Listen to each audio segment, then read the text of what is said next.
I never imagined that boredom could be dangerous. It sounds harmless, almost trivial, something you shrug off and forget about. But sometimes boredom is a crack in the wall, and once it widens, everything you've been holding together starts to fall apart. My name is Noah, and until recently, I thought I understood my life. I had a boyfriend, Ethan, who had been with me for nearly 3 years. We shared a history, routines, and the comfort of familiarity. But comfort, I learned, isn't always the same as happiness. Somewhere along the way, our relationship grew dull, like a song played too many times. The words were still there, but the melody had lost its magic. I lived with my roommate, Julian. He was the opposite of Ethan in almost every way. Where Ethan was distant, Julian was attentive. Where Ethan forgot to ask how my day had been, Julian always noticed the smallest things, whether I looked tired, whether I hadn't eaten, whether I was pretending to be fine when I wasn't. At first, it was just a friendship. We shared the apartment out of convenience, nothing more. But slowly, without either of us realizing it, he became the presence that filled the empty spaces Ethan left behind. It started with small things. Julian would knock on my door with 2 mugs of coffee, saying, "I made extra," when we both knew he had made it for me. He'd save me the last slice of pizza during late-night movie marathons, joking that he was being generous, though I could see the grin in his eyes. He'd sit beside me on the couch, a little closer than necessary, and I never minded. If anything, I found myself waiting for those moments. Still, I told myself it was innocent, just companionship, nothing more. Ethan was my boyfriend, and Julian was my friend. That was the truth I clung to, even when it started to feel like a lie. The night it all began was ordinary in every sense. The rain had been steady since afternoon, and the city outside our window glowed with blurred lights, distorted by the water trickling down the glass. Julian and I sat in the living room, sprawled across the sofa, half watching a comedy that wasn't funny enough to hold our attention. My phone buzzed, Ethan's name flashing across the screen with a short, flat message, "Busy tonight, talk later." I locked the screen without replying. Julian noticed. He always noticed. "Rough night?" he asked, his tone casual, though his eyes stayed on me longer than necessary. I forced a smile. "Just bored," I said. "Bedroom bored, if that even makes sense." The words slipped out before I could think about them. Light-hearted, meant as a throwaway comment, but something shifted in that moment. Julian's expression changed, not dramatically, not enough for anyone else to catch, but I felt it. His smile lingered, slow and deliberate, and the silence that followed was heavier than anything the rain outside could weigh down. "Bedroom bored, huh?" he repeated softly, almost as if he were testing the phrase, rolling it around on his tongue. His voice wasn't teasing anymore. It was layered, edged with curiosity. I laughed awkwardly, trying to brush it off. "Yeah, just tired of the same walls, the same routine." But he didn't laugh with me. He kept looking at me, his eyes searching, as though he'd just been handed a secret he wasn't supposed to know. My heart picked up speed, and I hated that he could make me nervous with just a glance. The rest of the night felt different.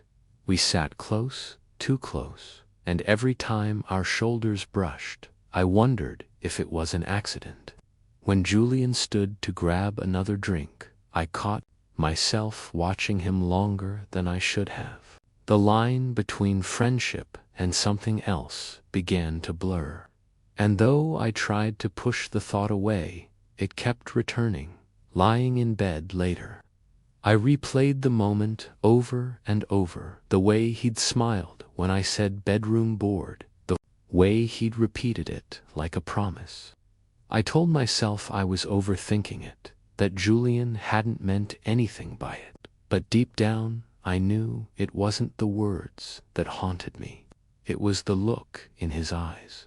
And once I saw it, I couldn't unsee it. The days after that night felt different, though nothing obvious had changed. Julian and I still shared the same apartment, the same routines, the same late-night conversations. Yet beneath the ordinary, there was a subtle shift, like a current, running under calm water. It wasn't loud, but it was constant. And I felt it every time our eyes met. Every time silence stretched just a little too long. Julian seemed to sense it too. He didn't mention my offhand comment again, but his behavior carried an undercurrent I couldn't ignore. He lingered in doorways, leaning against the frame while we talked, his gaze steady, unhurried. He'd sit closer on the couch, so close, our knees brushed. Each time, I told myself to move away, but I never did. If anything, I found myself leaning back, as though my body was answering questions. My mind was too afraid to speak at night. When I lay awake, staring at the ceiling, I wondered if I was imagining it all. Maybe Julian was just being himself, casual, friendly, comfortable in his own skin. Maybe the tension I felt was only mine, born from loneliness and the cracks in my relationship with Ethan. But deep down, I knew the truth. Some things can't be invented. They either exist or they don't. And whatever this was, it existed. Ethan and I had become little more than a formality. His texts were shorter now, his calls less frequent. When we did speak, it felt like checking boxers. How was your day? Fine. How's work? Busy. Conversations ended before they began. I didn't tell him about my boredom or about Julian, because I already knew what he would say, that I was overthinking, that I should be patient, that things would get better. But words like that are easy to say when you're not the one waiting for affection that never arrives. Julian, on the other hand, didn't give me platitudes. He gave me presence. One evening, after a long day at work, I came home drained. He was in the kitchen, stirring pasta on the stove. "Rough day?" he asked, not out of politeness, but because he genuinely wanted to know. I told him more than I meant too, that my boss had been unreasonable, that I felt invisible in my own relationship, that I was tired of pretending everything was fine. He listened, not just with his ears, but with his whole attention. His face softened as I spoke, his silence steady and reassuring. When I finished, he placed a steaming bowl in front of me and said, "You don't have to carry all that alone, you know." It was such a simple statement, yet it cut deeper than anything Ethan had said in months. I sat there, spoon in hand, wondering how someone who wasn't supposed to matter this much could make me feel so seen. The boundaries blurred further the next weekend. We decided to watch a film, something thrilling, loud enough to drown out the rain hammering against the windows. Halfway through, Julian stretched his arm along the back of the couch, casual but deliberate. When my shoulder brushed against his, neither of us pulled away. Minutes passed, the contact burning with unspoken meaning, until he shifted slightly, his fingers grazing mine. I froze, my breath caught, my mind screaming, "Move your hand," but my body refused. The warmth of his skin against mine felt both foreign and inevitable. Slowly, our fingers tangled, tentative at first, then certain. The movie played on, but I couldn't recall a single scene. When I finally pulled away, it wasn't because I wanted to, but because the weight of what we were doing crashed down on me. Guilt pressed hard against my chest. Ethan's face flashed in my mind, and for a moment I hated myself. Julian didn't push. He simply looked at me with an expression I couldn't decipher, part patience, part longing. He didn't need to speak. His silence told me everything. That night in bed, I replayed every second, just as I had the night of my careless words. Only this time, there was no mistaking what had happened. A line had been crossed, not with words, but with touch. I told myself it was nothing, that holding someone's hand wasn't betrayal, but I knew better. It wasn't the action itself, it was the desire behind it, the hunger I had allowed myself to acknowledge, and worse, I wanted more. The air between Julian and me had changed. After that night on the couch, every interaction carried weight, as though we were both circling an invisible line that had already been crossed, but neither of us wanted to name. It wasn't just curiosity anymore, it was momentum. And momentum, once it builds, doesn't stop until it collides with something. The collision came quietly, on a night that should have been like any other. The city was restless outside, neon lights pulsing against the wet pavement. Inside, the apartment was dim, lit only by the flicker of a single lamp. I had been pacing my room, scrolling through Ethan's half-hearted messages, each one colder than the last. Words that used to hold warmth now felt like obligations. Miss you, busy tomorrow, talk later. They didn't sting anymore, they just felt empty.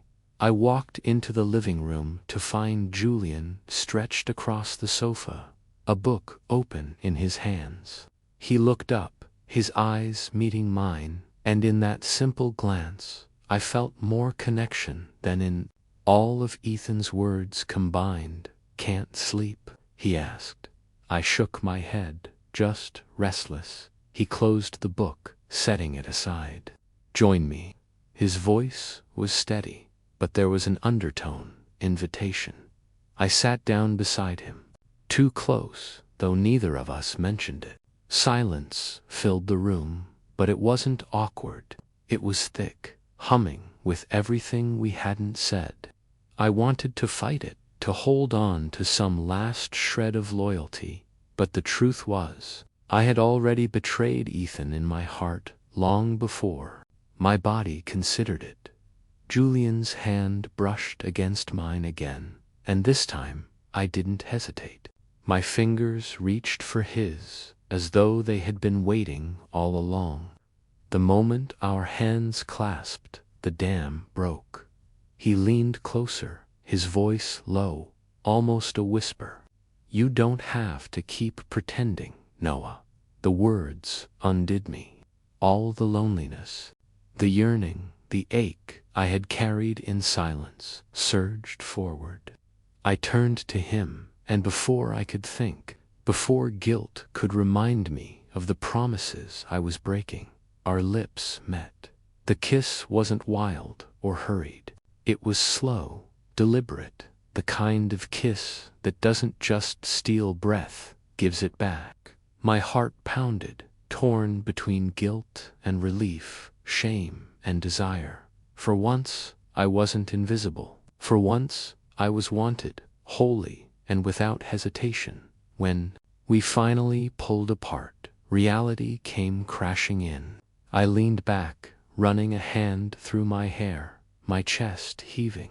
This can't happen," I muttered, though even as I said it, my body betrayed me by leaning toward him again. Julian searched my face, his gaze steady. "Then tell me you don't want it, and I'll stop."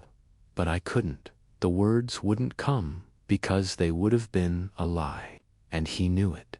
The rest of the night blurred into moments I can't fully explain without cheapening them. It wasn't about reckless lust, it was about being seen, being touched in a way that felt honest. For the first time in months, maybe years, I felt alive. But morning is cruel. Light exposes what night allows us to hide. When I woke, the weight of guilt pressed heavy on my chest. Julian moved around the kitchen like it was any other day, casual.com, as though nothing monumental had happened. But for me, everything had shifted. Ethan's message blinked on my phone screen. Hope you slept well. Call you later. I stared at it for a long time, torn between two worlds. One where I remained loyal but invisible, and another where I risked everything for the dangerous comfort Julian offered. I didn't reply. I couldn't. Instead, I looked across the room at Julian, who caught my gaze and smiled, gentle, patient, knowing. My heart twisted with the weight of choices I wasn't ready to face. Was this betrayal, or was it survival?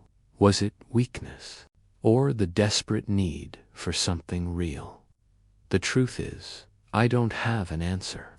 All I know is that one careless phrase bedroom board a door I never intended to walk through. And now, standing on the other side, I can't go back. Sometimes, infidelity isn't about leaving someone.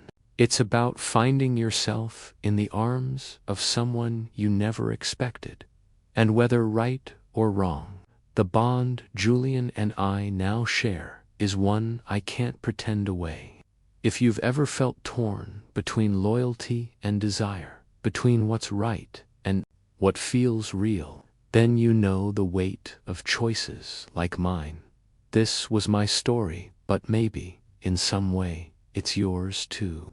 For more untold stories like this, subscribe to The Unspoken Bond.